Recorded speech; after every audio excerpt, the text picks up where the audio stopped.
split their series against the Padres, winning the first 2 games and then dropping the other 2 games. And now they are 3.5 back for that third wild card spot. And with the trade deadline just now a couple days away, everyone's looking towards the Cardinals selling. And I think obviously you have the Fedde deal being finalized after DFAing him, and just a lot of relievers that a lot of teams are going to be looking at. Yeah, it's one of those years again where everybody's looking for pitching. You think you have enough at the beginning of the season, and then all of a sudden you realize by July we don't have enough. And that's just not the Cardinals. I think that's a league-wide situation. And everybody's looking for an extra bat somewhere, preferably a right-handed bat. But those are the 2 things everybody's looking for. I don't think there's enough of that talent to go around. I really don't. Somebody's going to do a bad deal. It always happens. And whether it's for future considerations or something, you're getting a guy in Double-A who you think might have promise, but I don't know if you're going to see big names move around and not get something in return. I think everybody's going to try and hold on to who they have. Along with this, I don't think anybody's looking to add on a lot of salary. I think you're going to see everybody try and see their contracts expire after next year because of the labor issue that's going to come up. So I don't anticipate a lot of big names, but there will be some names moving. Is it fair to say that because of that, it would be a seller's market, that pretty much if you are making a deal, you are going to get some pretty good value for it? I really do. And I think teams now have also started to say to themselves, maybe we can't win by going out buying players. Maybe we need, and the Cardinals are one of those teams. Let's try and build from within. And it takes a little bit more time, but they're your guys. You can control the situation a little bit better. And maybe you add a player from time to time, but I think more teams are going to try and reinvest within their own organization. All right. And guys, always jump into the chat. We're always going to get into the chat. I know people are wanting to talk about the Cardinals. I put it into the description of the show today as well. If you want to throw out the trade proposals, we'll listen to some trade proposals. My perspective on trade proposals is always, we'll look at them from one perspective, Claves, which is we won't try to break down the numbers or anything. It's just all about who says no first. That's when you see a trade, the reaction you got to have is that immediate first reaction of which team says no first. And that's, I think, a good way to maybe look at some trade proposals. If you guys want to get into them in the chat, we got a lot of things to talk about with the Cardinals, because it's not just about the players who are going away that we need to talk about. It's also, to your point, the players you're building at within. And we saw 2 of them, or at least 2 of them that I want to focus on today and have some questions for you, because we saw Michael McGreevy get another start. He gets bashed around a little bit by the Padres. And something that jumped out to me in this was the John Denton who had this in his story, but McGreevy called his slider.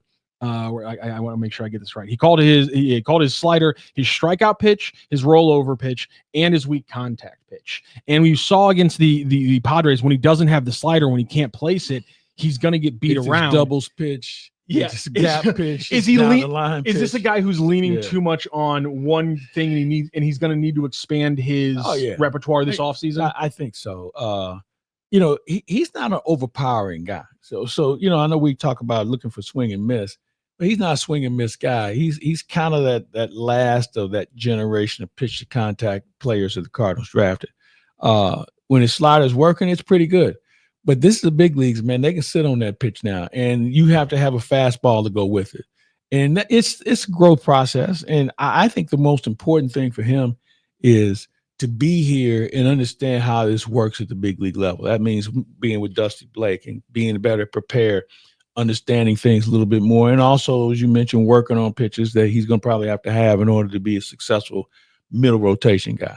Yeah, and they're going to need that for him next year, because we talked about this with Brendan Schaefer in one of the pregame shows this weekend. There's not a lot of bodies when you look at the starting rotation next year. And so guys like Michael McGreevy are obviously... Hey, I got news for you. There's not a lot of bodies right now. Think about this. After the trade deadline, God forbid if something happens to this rotation, who's going to be next? I think that's I know we got kind of some jokes in when I brought it up, because people were like, that's not going to be something that matters. But Aaron Wilkerson is actually, I think, going to pitch in the majors. So I guess the question would be, and I speak on behalf of many of our viewers, who's Aaron Wilkerson? Exactly. Yes. He's a 36-year-old who last pitched, I think, was for the Brewers last year. And there's a reason that he's available now. But that's exactly, it's not going to be great if anybody gets injured. And we've already talked about this a lot too. But no matter what happens, even if somebody doesn't get injured, I wonder if we're going to see a guy like Wilkerson because Palante and Liberatore are going to need rest. Why? because the guys are at their career innings. Like Liberatore's already having to skip a start. Here's the deal. This is big leagues, and at some point you have to be able to push through. Okay, I agree. I like that. You got to push through.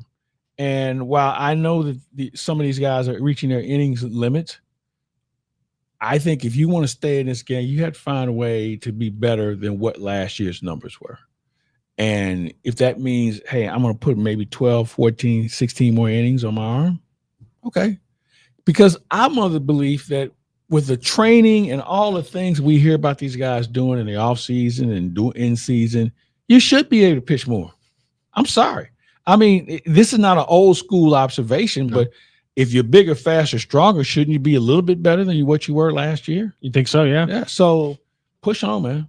And I guess my thing is I think the Cardinals have always kind of stood at like 20 to 40 innings each year, kind of increasing it. Yeah. But I think Palante and then both and Liberatore both would be pushing that 20 to 40 innings limit once you get into September and things like that. That's fine. I want to see it. Yeah. Because next year, when this spring training opens, you have Sonny Gray, who you're paying.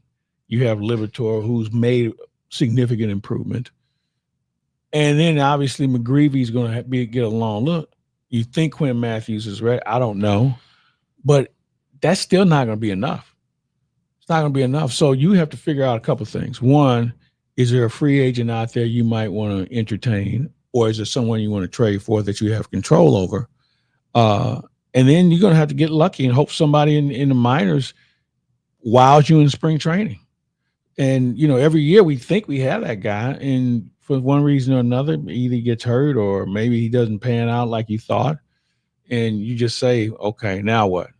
And we're at a now what stage to me, within the organization. I think you're in a now what stage because I don't see any starters, for the foreseeable future that are doing something different than what we see now. We're going back to this whole adage, we need more swing and miss guys. Mm-hmm. Well, we don't have any, and I don't know where you're going to get them from. Yeah. So we'll see.